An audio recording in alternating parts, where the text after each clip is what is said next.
Hello everyone and welcome to another video. I hope that you are very well.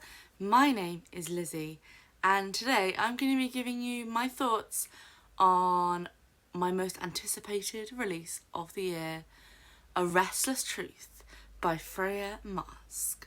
As I say, this is my most anticipated release this year. I have had it pre-ordered for months. I don't even know when I placed the order. It was a long time ago. And then about a week ago I got the most exciting email I've had all year, which is from NetGalley to say that I was approved for an advance digital copy, so I was able to read it early straight away. I dropped everything immediately, of course, and read it, and today I'm giving you my thoughts.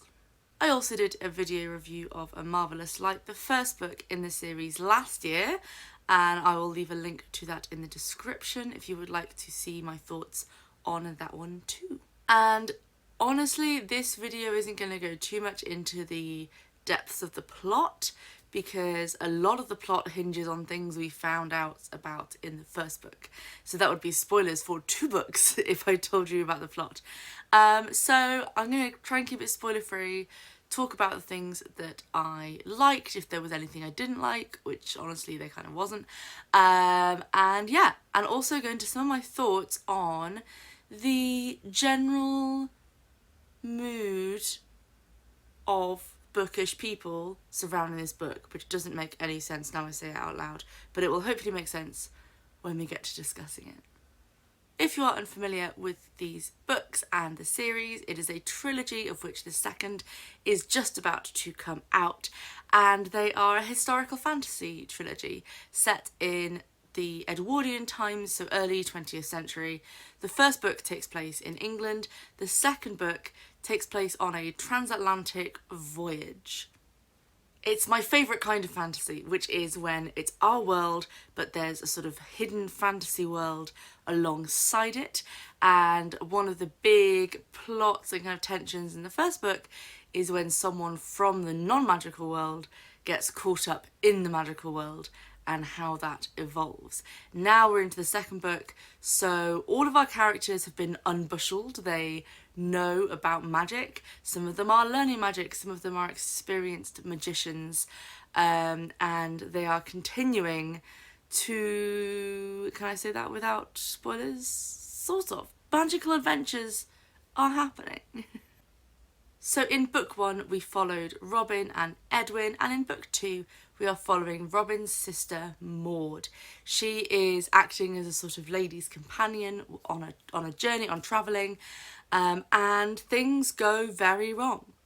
They go very wrong, and it is up to her to solve the mystery. It's a murder mystery. Someone has mysteriously died. She needs to solve it, and her only helpers are a scandalous music hall performer who definitely has her eye on Maud, and a very full of himself magician who they reluctantly have to work with. In many ways it's very different from the first book in the sort of setting of it. So in the first book you've got lots of different sort of locations and different kind of strands of plot going on. This is a much more self-contained story. It all happens on one ship. It is sort of one murder mystery that feeds into the wider world and the wider story that's being told. But I think that's actually a genius move, because generally I find that the second book in a trilogy is the weakest one. You have the first book, which is full of exposition and adventure and all these new ideas, and is great. You have this epic finale in the third book, and the second book just kind of ties the two together. So giving it such a strong plot on its own really gives it its own identity, and I really loved it for that. Maud is such a great main character. She's learning a little bit more about magic, and Violet, the musical performer slash love interest, was a great addition as well. A really nice kind of balancing act to her.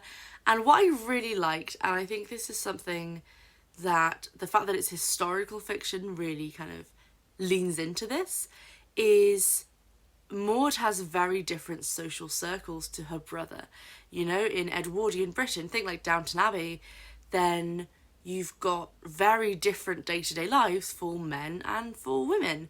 So by switching the perspectives, we get to see this whole other aspect of this world that we didn't necessarily see in the first book, because we're seeing someone else's perspective of the world and the people she comes across, which I thought was genius and a great way to expand it.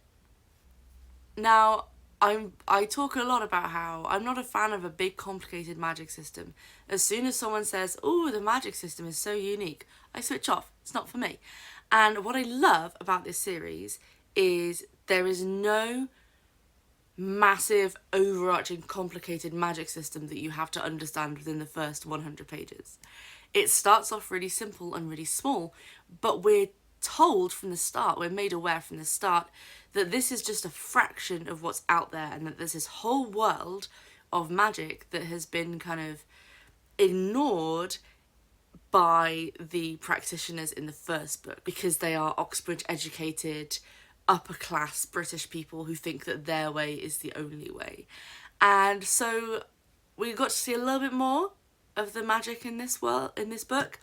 I really hope we see even more in the next book. I think that is something I would love to see, just how much she can kind of come up with, and all of these different magic systems from around the world. The real hero of this book, though, is of course the romance. It was a really, really wonderful romance with all these tensions, a bit of will they, won't they, sort of trying to figure out their dynamics. I really liked it. I thought the romance was really strong, the characters were really strong. 10 out of 10, loved it. I can see why, and this is kind of leading into the final thing I wanted to talk about, I can see why people aren't necessarily as keen to read a sequel when it's about a different character from the first book. That, you know, you get attached to a character, you want to carry on with their story and kind of follow them. And there's a couple of things to kind of bear in mind with that. I think the first, this isn't a new character, it's Maud, who we know from the first book. So we do get kind of, it's not someone completely new who we have to get to know from scratch. And she is Robin's sister, so we still get insights into Robin and Edwin's lives all the way through this book. Even though they're barely in it physically, then their presence is very much felt throughout. So I think if you're worried that you'll miss those two characters, then, you know, by all means still go for this book, because they're still there in the world, you know, they haven't vanished. And it's part of being a romance series. It's equally romance as fantasy, that in a romance series you have a different main character every book. And you know what, I'm really, really glad for that, because I really don't like it when a couple is dragged out for so long and we keep having manufactured drama about them. And if having a different character in the next book means that we don't have to break them up and get them back together, I am all for it, yes. And I loved reading Maud, and I think it's a really great addition to the very small sapphic fantasy collection that we have. So as I said earlier, one of the things I've been seeing talked about the most with this book since it was announced is people's disappointment that it's not following the same two characters. So yes, I can see why, but also I think there is definitely a strong tendency for MM romances to get more attention than FF romances, and that's definitely something worth examining if you're someone who is sort of on the fence about this because you loved the first one but it's not the same characters. If you could fall in love with this author's characters one time, you can fall in love with her characters the next time, you know? Like, she's still gonna have the same like quality of characters and romance, and you get to experience it all over again with new people. That's great. We should be excited about that we get to experience all these different characters that this author is creating. This is such an exciting installment to the series. I've barely talked about the plot because spoilers, but also I feel like it would mostly hold up as a standalone. I don't know. I'd be intrigued to know if anyone reads it on its own. Does it make any sense? Because yeah, it does have a self-contained plot, which felt very unusual for a second book in a trilogy. There wasn't the kind of big setup for like a big final conclusion, which makes me even more intrigued and excited as to what the final conclusion will be. If you have read either of these books or you're excited for the release of A Restless Truth, then let me know in the comments. Give this video a like if you enjoyed it, and I will see you next time. Ta-ra for now!